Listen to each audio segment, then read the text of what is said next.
And here we are, and with Ian Anderson of Jethro Tull. Welcome to the program. It's great to have you with us. Great pleasure to be here.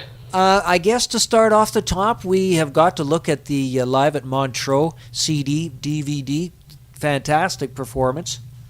Well, it's one of many of the performances over the years at the Montreux Jazz Festival, which my old friend Claude Nobbs, the long-standing director of the Montreux Jazz Festival since 1967, is trying to get out there into the real world. So he's now that he's reaching advanced years, I think his dedication is to see as much of the huge volume of material find its way into the public domain before he's no longer able to do that.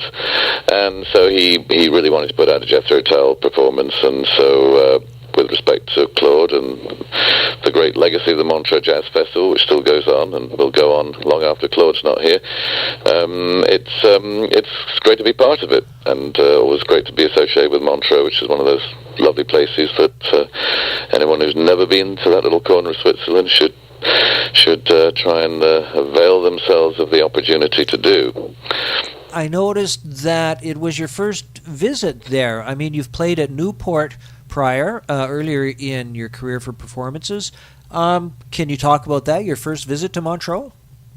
Well, my first visit to Montreux was in 1972 because all the members of Jethro Tull went there in 72, 73, and again in 75 to write, rehearse, record music for albums during that period of time. So rather like the Stones and Freddie Mercury, what were they called? What's the name of that band? Freddie Mercury. With Queen? Queen, yes. All have a history of staying and working in Montreux. And in fact, when I was in Montreux just recently for my birthday, 3-4 weeks ago, I ran into Keith Richards of the Rolling Stones, who I hadn't actually seen close up since I think about 1973 or 75, when the Stones were there recording and we were there writing and rehearsing a new album, and we were staying in the same hotel. So Montreux kind of is a place where I have a long history of going there, and I still quite often go there to this day for a little rest and relaxation as a way of getting away from the more hectic world of music performances and tours. The performance itself broken down into two different segments. You have the acoustic, semi-acoustic beginning, and then a more electric second part. Is that kind of the format of the shows lately? Yeah, it's not the first time that we've done that. We've done it on and off for many years. For about 15 years we've done some shows that way, but it is, again, this year, the intention in North America on our tours this fall and winter to be to do more of the acoustic material in the first half and a more electric second half. So that's that kind of a format that I think works quite well, allows us to play the acoustic music that perhaps requires a little more a slightly different approach, not only to play it, but also from the audience's perspective to listen to it. And then, to kind of crank the volume up and do the more electric things in the second half is a general sort of lift to the second half. But, it's really hard to subdivide the music in a precise way, because a lot of Jethro Tull's heavier music still contains acoustic passages within it, so it's you can't be completely you can't completely separate the two. You can only roughly kind of divide things into that sort of way, and so we do try and keep the spirit of a more acoustic first half and a more electric first half. You can't be 100% about it. Impossible with music that embodies both anyway. Well, it does definitely add a beautiful texture to the Jethro Tull music, because you have the two different contrasting elements going on, and it makes it just a fantastic listen. Now, during the 80s, you kind of went into a little bit more of electronic music as compared to just the acoustic and the electric stuff? Yes, and I mean, the reason was that, when you look back on the history of contemporary pop and rock music, a lot of things happened in the 60s, mid 60s through mid 70s, a tremendous decade of material that just was bewilderingly inventive and creative, from some of the greatest young musicians who ever lived. I mean, it was an incredibly productive time from Bob Dylan through to the beginnings of punk and new wave music. A huge amount happened. But then the next big revolution was not so much musical, it was actually technological, and that really occurred towards the end of the 70s with more sophisticated synthesis technology, and then in the beginning of the 80s with digital sampling technology. And so by 81, 82, 83, there was a real watershed where digital music and digital sampling and computers in music began to first emerge in a practical and creative way. And we were very much aware of that big, sharp technological divide, and so the two choices: either you just say, no, we're not going to do that, we're going to play through Marshall amps and strum acoustic guitars and play flutes and whistles and whatever, and avoid any of that newfangled technological stuff. Or you say, well, let's embrace it, let's investigate it, let's see what we can do with it and see whether we can integrate that into our music. And we chose the latter. And so there were 2 or 3 albums where the effort was made to try and bring that into the music in a positive way, and sort of, I suppose, 82 with a Broadsword album, 83 with my solo album Walk Into Light, and in 84 with Under Wraps. They progressively used that evolving new technology.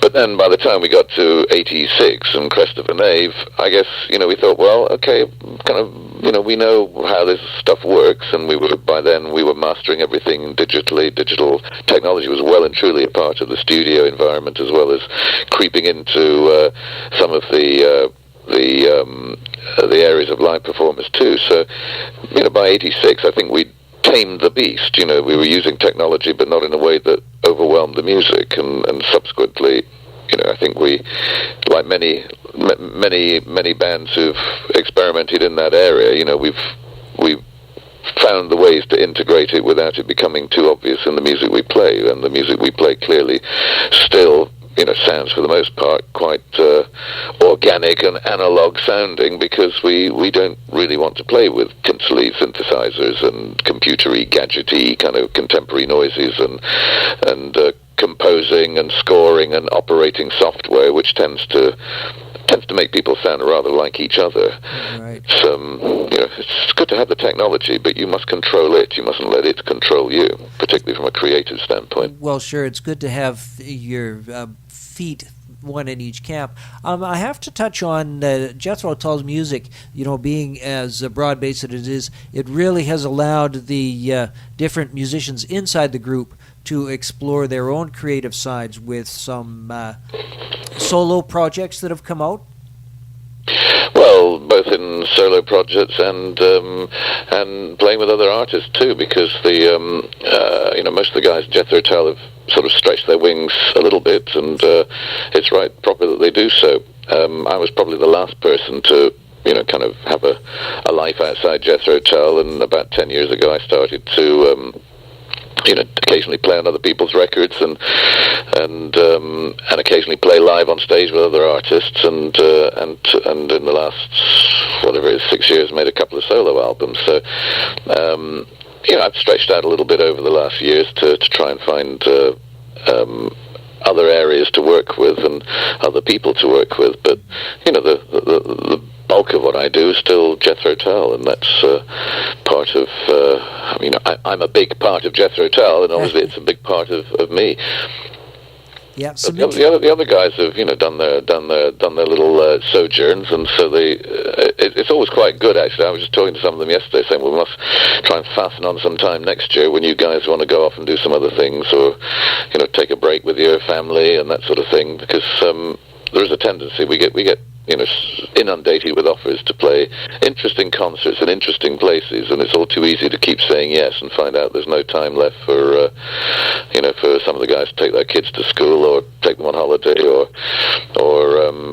play with their friends, and in their local jazz club or whatever it is they want to do in their spare time. So we have to try and build in those possibilities for the other guys to, have their own lives in parallel with their Jethro Tull obligations. It does really keep things fresh. Now, also a lot of releases have come out in the last little while of compilations and live DVD opportunities for people to see Tull in the past and in the present now. Can you talk about some of those? Yeah, I'm sorry this is going to go on. I suggest you keep the tape running because we can't start again, and I have no control over the switchboard. The incoming lines, I'm afraid I can't do anything about unless somebody picks it up or they just go away. There we go. They've picked it up, so we're on again. The question was? Just in regards to some of the new or the releases of live performances in the Jethro Tull 25 anniversary. The New Year, New Day, Yesterday DVD programs, Living in the Past, that sort of thing that's come out? Well, I don't think we have plans for an anniversary album of compilation stuff next year. There is actually this year. There are two other DVD releases on the cards. One is a collection of archival material from ZDF Television in Germany, who over the many years, from '69 until I think just a few years ago, is the most recent thing that they have in their files. They have little snippets of Jethro Tull stuff, a song here, a couple of songs there from many concerts over the years, and actually really interesting material. It's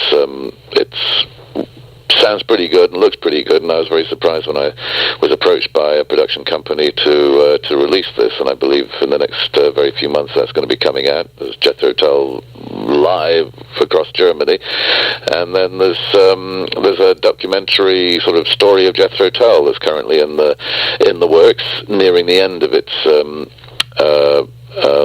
sort of production period, and that will be going into editing very soon with a view to having that available before Christmas, and that's a sort of historical commemorative piece really on the story of Jethro Tull, and that's that makes three things this year for the fans, and next year we will have a studio album release sometime in the late spring, early summer. So we'll have lots of stuff for people to spend their hard-earned cash on. Yeah, definitely good to stay busy now. On the internet, there's a lot of live stuff that's accessible through programs and pages like YouTube and things. I think that's a great way to introduce some of the newer fans to some of the Jethro Tull stuff, to see them live as well. What do you feel about that?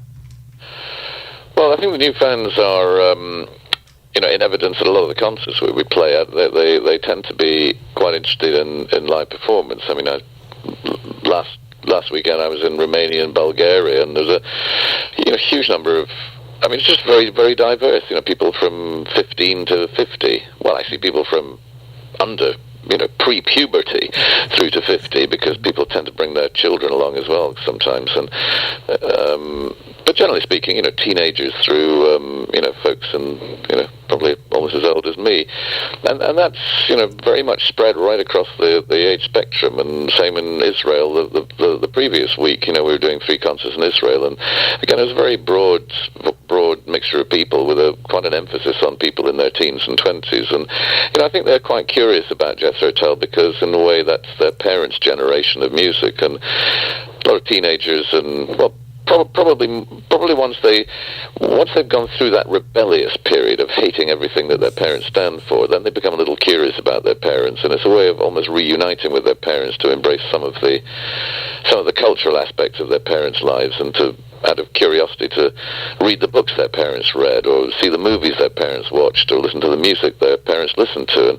I think it's part of that brings a lot of young people into contact with the music of their parents' generation, and hopefully they come along and they're suitably rewarded and find that there are some intrinsic values to that music that transcend the generation gap, and that's a good thing. In a sense, I like to think that through our music we actually these days almost are a strange little catalyst in terms of bringing one generation a little closer in touch with the previous one. Well, exactly, and the Jethro Tull sound, of course, with a little bit of the softer acoustic and some of the electric, it is just accessible to everybody. A little bit about your hobbies, growing chilies. That's right. Yes, well, I've always been a fan of spicy food since even before Jethro Tull began. I was very fond of Indian food, and so hot and spicy food has been a part of my culinary preferences, both just to eat it and also to cook it. So growing hot chili peppers in the last 10, 12 years or whatever is something that's always it's kind of appealed to me because of not really being that keen a gardener. I suppose I can turn what little gardening instinct I have into a very specific area of horticultural efforts and enjoy the fruits of my labor. Indeed, the fruits, because the chili pepper is indeed a fruit, not a vegetable, and some of the things that I enjoy about hot chilies is the places they come from. So they originate in Central America and the Caribbean, and of course spread around the world in the 16th, 17th, 18th centuries. And so chili peppers have become part of Chinese and Indian cooking, but they weren't indigenous to those countries in the first place. They were spread by the traders, and in return for silk, and in return for rubber, and in return for tea, chili peppers found their way around the world to places where they now grow and are part of, and almost synonymous with certain gastronomic traditions as they now are. But they are. It's interesting, how these chilies have become so much part of lots of people's lives. In Mexican cuisine, Thai cuisine, Chinese, Indian, and even, of course, in some of Eastern Europe, where chili peppers are grown and used quite considerably in traditional, or what is now traditional cooking. So it's a bit like Jethro Tull's music. The chili pepper has kind of found its way around the world into all sorts of eclectic hearts and minds. Exactly, and also quite involved with awareness for cats. Well, I've always been fond of cats rather than dogs since I was a child, and in recent years I've been involved in a few conservation initiatives, supporting a number of expeditions and conservation efforts to particularly to actually quantify and qualify the situation regarding certain endangered species, because some of them are so rare that little is known about them, and in some cases they've only just been photographed and identified in the last very few years, actually by a friend of mine, Dr. Jim Sanderson, who's out and about in the world. I don't know where he is this week, but the last email I got from him, he was somewhere in the wilds of China, tracking down the elusive one of the spotted mountain cats that live in high parts of Mongolia, China, Tibet, and so on. It's there's 26 species or 27 species, I think now, of small wildcat, and not many people pay a lot of attention to them because they're not big and scary like lions and tigers and snow leopards and things. Little wildcats don't really get much of a help, and so I guess because they are more like our their domestic distant cousins, that's probably why I like them so much. Well, always the Renaissance man, Ian. I really have to thank you for taking the time to speak with us. That's right, and I've actually got to go and remove my Renaissance underpants from the spin dryer, because yet again, having only just got home, I'm having to pack this evening for my next tour. So Renaissance underpants are of course something that little is known about, and we won't go into it now. The Live at Montrose CD and DVD came out just at the end of August. Very exciting stuff. I encourage fans to get their hands on that one. Yeah, good. And thank you again so much, and we look forward to the show coming up here right soon. Brilliant. We'll look forward to seeing you soon. Oh, wonderful then. Fantastic. Thank you.